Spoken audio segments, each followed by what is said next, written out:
All right, baseball fans, welcome to another edition of Fantasy February here on Baseball Prospectus Radio. I'm Joel Henard, and today we're going to be joined by the associate editor of Fanball.com, Jason Collette. Jason, how are you? Great, man. Happy President's Day. Well, Jason, thanks for coming on. I thought we'd get this started off with a little prospect talk here. Where do you see Neftali Feliz starting the season, in the bullpen or as a starting pitcher? You know, I think he's got to start in the bullpen because he turns 22 early May, and last year he threw 108 innings. The season before that, 127 innings. If they make him a starter, that you look at it, 160, 170 innings. That's quite a push for a young arm. I guess maybe they're going to set up the Neftali rules down in Dallas. I'd rather see Texas protect his arm for another year and then let him go full out in 2011. So a little bit of both, but I think a majority of his work is going to come from the bullpen. Jason, there are quite a few pitching prospects in the Rays system, which you know all about. Do you see Wade Davis, Jeremy Heckelson, or Matthew Moore making a difference in 2010? It's going to be Wade Davis. Wade Davis came up last year late once the Rays started sliding out of contention, and it turned a lot of heads. He had a pretty bad start against the Red Sox at Fenway, but that's to be expected from a young guy. But he had those two great starts against the Orioles, through the one or two hitter with all the strikeouts. In the past, Davis has had some issues with some walks. His walk rate would be high, but over the last couple of years, he's lowered that walk rate each of the last few levels, and his strikeout rate's maintained there. I mean, and the Rays did a good thing. They didn't rush him. They let him pitch a full season in Double-A. They let him get a lot of work in Triple-A. So he hasn't been rushed, and he's ready, and the fifth job is his to lose.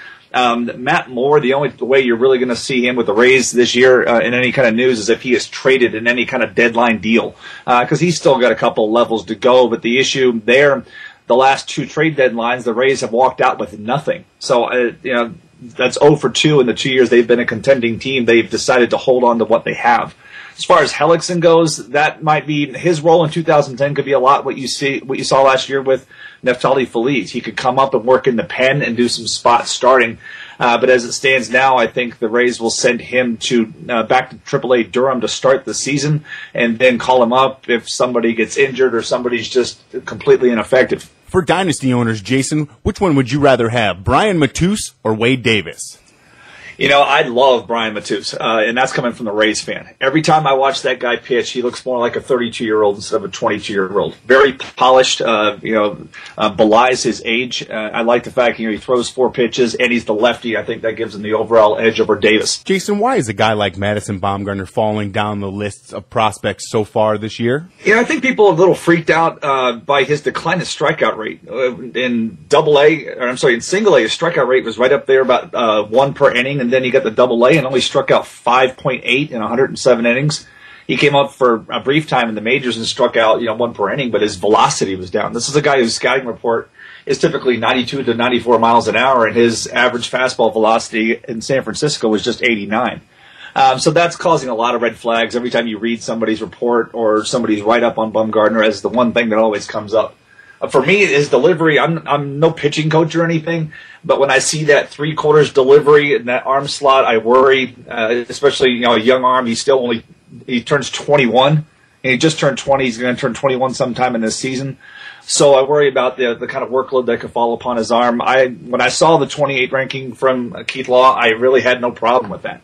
Now, the Giants have made him the number 5 starter. For Dynasty owners, where do you think that he should be drafted? I take him. I wouldn't reach for him right now. Just this velocity issue does kind of give me some pause along with that delivery.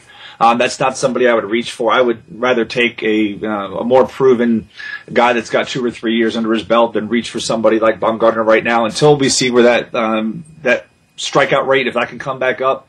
Then I feel a little better about where he is, but right now I do have some concern. Michael Taylor's value has been falling a little bit since the A's have been making a lot of moves. Do you think that we'll see Taylor this year in 2010?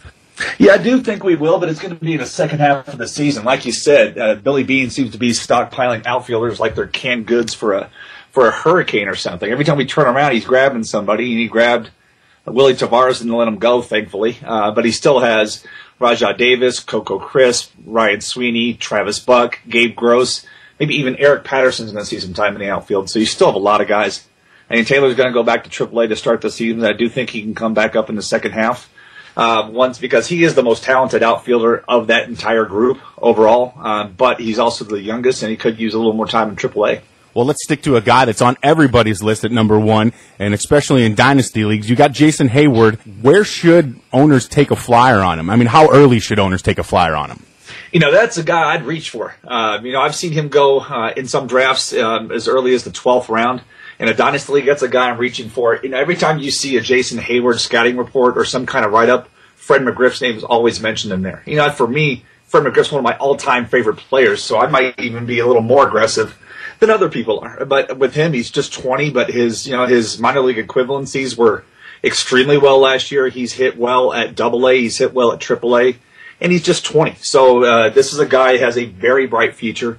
In fact, right now, if I had the top pick in a league with a prospect, I'd take him over Strasburg right now, because with Strasburg, the Nationals are going to handle him with kid gloves. Every time he's got a twinge or a tweak, he's going to get sat. Hayward could very well break camp out of Orlando here at the end of March with the starting right field job for Atlanta. Now let's move back out to Oakland, where Chris Carter hit 28 home runs in 2009. Jason, why will he start the season at AAA Sacramento? Yeah, he did awesome in AA Texas League. He became more of a complete hitter. In the past, he was a guy that would have light tower power and then strike out in bunches. Last year in AA in the Texas League, did great. He got promoted to AAA. He had 259 and 54 at bats, but he struck out 5 times as often as he walked. And that kind of negated the last 3 levels. His walk rate had improved each of the last 3 steps up the organizational ladder. So he does need that time at AAA to get back on track of being a more patient hitter. And the A's still have Derek Barton. They can't really give up on Derek Barton, but if he continues that Casey Kochman-like descent from top prospect to just middle-of-the-road player, that's going to accelerate Carter's promotion in the second half. But he absolutely needs to start the season in AAA to get that plate discipline back to where it was when he was in the Texas League. Carlos Santana, Jason, he is one of the hot prospect catchers on everybody's list this season. Do you think he has what it takes to be an everyday catcher? Eventually. I think what has flown below the radar this offseason, he broke his hamate bone back in early December in batting practice. That's the type of surgery typically takes at least 2 full months to recover from, and hitters usually have some problem getting that power back right away after that surgery. So you're looking at that kind of schedule, putting him right into spring training where he's going to try to work for a job, not being able to hit for the kind of power he's used to hitting for. So I think that's going to set him back, and that's not a bad thing. I mean, understand Carlos Santana was originally a third baseman. He's only been catching full-time over the last 3 seasons, so he's one of the converted models. He needs that time to get his glove and the rest of his receiving work where his bat is, because right now his bat is well ahead of where he is behind the plate. Long-term, that's the face of the franchise. I mean, if Victor Martinez can do it for that many years in Cleveland, Carlos Santana, same type of model. Jason, the Cubs have a hot prospect shortstop, Starlin Castro. Will we see him called up this season? Yeah, I could see him as a late season call-up, much like the Brewers did last year with Alcides Escobar. They're very much the same type of player. Extremely good defensive skills, not too much power, very speedy on the base paths. Castro, to me, is the best shortstop prospect in all of baseball. The only fault I have with him, he just doesn't hit for enough power, but his glove work and his leg work, that makes him a valued asset. If you look at drafts right now, you see guys like Alcides Escobar, Everett Cabrera going in the middle rounds in NL drafts just based on their speed and hoping everything else comes together. But that's a guy I would keep an eye on towards the end of the season, but very well could be the starting shortstop for them in 2011. And Jason, which rookie prospect do you think owners will overpay for on draft day? Before you and I went live, we were just talking about a draft that Steven Strasburg went before Aaron Harang. To me, I'd rather have Harang. Proven guy, could have a nice bounce-back year. I've already said my concerns with Strasburg. Desmond Jennings right here in Tampa, I think a lot of guys are excited about him, and very rightfully so. But you can't forget about Matt Joyce. I mean, the Rays did give up Edwin Jackson to get Matt Joyce, and he hasn't really had a chance to earn that right field job yet. That's what's going to happen this spring. It's up to him to hold that job. Same thing with Tally Feliz. Again, I think people are going to be paying starting auction value or draft value for a guy that's going to end up spending most of the season in relief.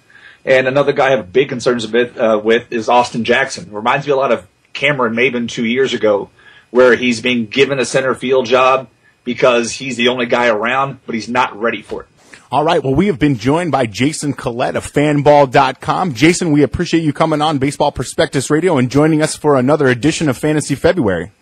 Love to do it, guys. We'll talk again soon or even next year. Thanks for listening to another edition of Baseball Prospectus Radio. I'm Joel Henard, and tune in next time for another edition of Fantasy February.